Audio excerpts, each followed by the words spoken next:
নমস্কার বন্ধুরা, আপনারা দেখছেন বাংলার জনমত।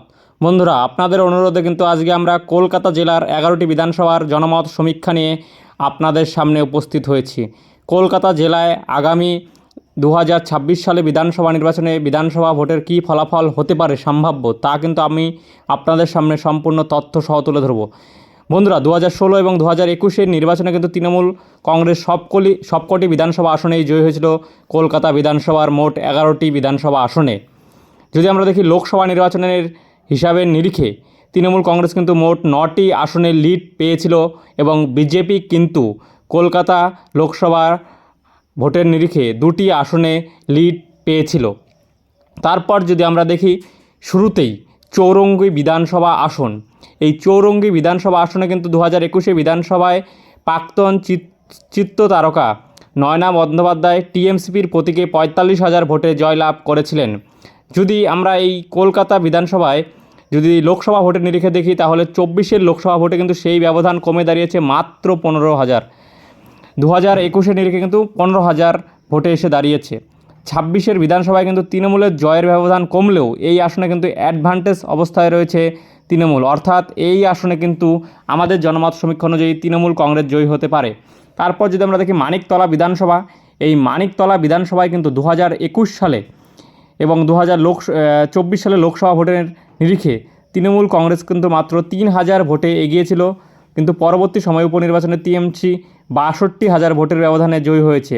26 বিধানসভায় কিন্তু এই আসনে তৃণমূলের জয়ের ব্যবধান অনেকটাই কমবে, তবুও তারা সাংগঠনিক দক্ষতার জন্য কিন্তু এই আসনে পুনরায় জয়লাভ করবে বলে আমাদের জনমত সমীক্ষায় উঠে আসছে। বন্ধুরা, 2026 সালে জোড়াসাঁকো বিধানসভার কী ফলাফল হতে পারে তা কিন্তু আমরা আপনাদের সামনে এখন তুলে ধরব।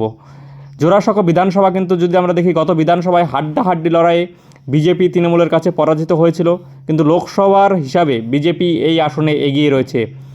এখন 2026 সালে বিধানসভায় কী হতে পারে, অবাঙালি যেহেতু ভোটার প্রচুর রয়েছে, তাই এই বিধানসভায় বিজেপির সংগঠনও খুব মজবুত, তাই এই বিধানসভায় কিন্তু 2026 সালে কিন্তু এই আসনে বিজেপি জয়লাভ করবে বলে আমাদের সমীক্ষায় উঠে আসছে। বন্ধুরা, এই কলকাতার মধ্যে কিন্তু এই আসনটি বিজেপি একটি শক্তিশালী জায়গায় রয়েছে।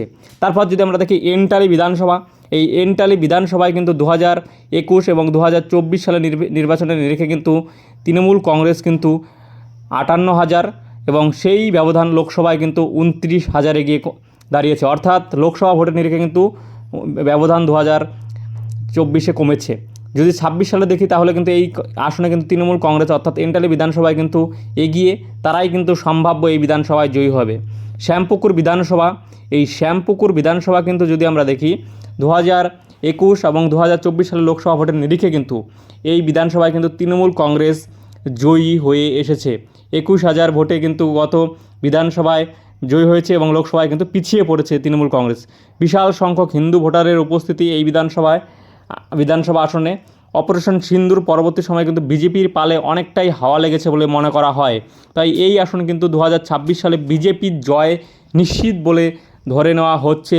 যদি আরও হিন্দুত্বের হাওয়া বেশি করে ওঠে, তার জন্য এই আসনটি বিজেপির পক্ষে যাবে বলে আমরা মনে করছি। বেলেঘাটা বিধানসভা, এই বেলেঘাটা বিধানসভায় যদি আমরা দেখি, গত বিধানসভায় কিন্তু তৃণমূল কংগ্রেস 66,000, এরপর কিন্তু এরও বেশি কিন্তু ভোটে জয়ী হয়েছিল। লোকসভায় কিন্তু সেই মার্জিন কমে 46,000 গিয়ে দাঁড়িয়েছে।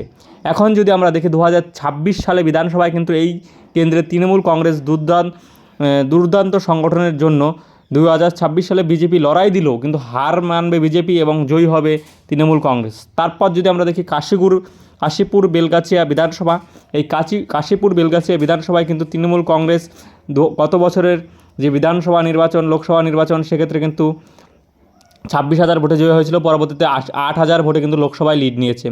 এই কেন্দ্রে কিন্তু অপারেশন সিন্দুর পরবর্তী সময়ে বিজেপির পালে অনেকটাই হাওয়া লেগেছে বলে মনে করা হচ্ছে এবং এই কেন্দ্রে কিন্তু বিজেপি আগামী 2026 বিধানসভা নির্বাচনে কিন্তু অ্যাডভান্টেজ অবস্থায় রয়েছে।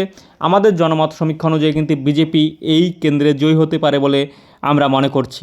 তারপর যদি আমরা দেখি কসবা বিধানসভা কেন্দ্র, যে বিধানসভা কেন্দ্রে সিপিআইএমের তারকা প্রার্থী শতরূপ ঘোষ প্রতিবারই বছরই দাঁড় হয়, এই কসবা বিধানসভা কেন্দ্রে কিন্তু 63,000 ভোটে তৃণমূল জয়ী হয়েছিল, লোকসভায় কিন্তু সেই ব্যবধান কমে 47,000 গিয়ে দাঁড়িয়েছে, অর্থাৎ এই কিন্তু বিধানসভায় কিন্তু তৃণমূল কংগ্রেস শক্তিশালী এই কেন্দ্রে, তাই 2026-এ কিন্তু ত্রিমুখী লড়াই শেষে তৃণমূল কংগ্রেস জয়ী হবে বলে আমরা মনে করছি।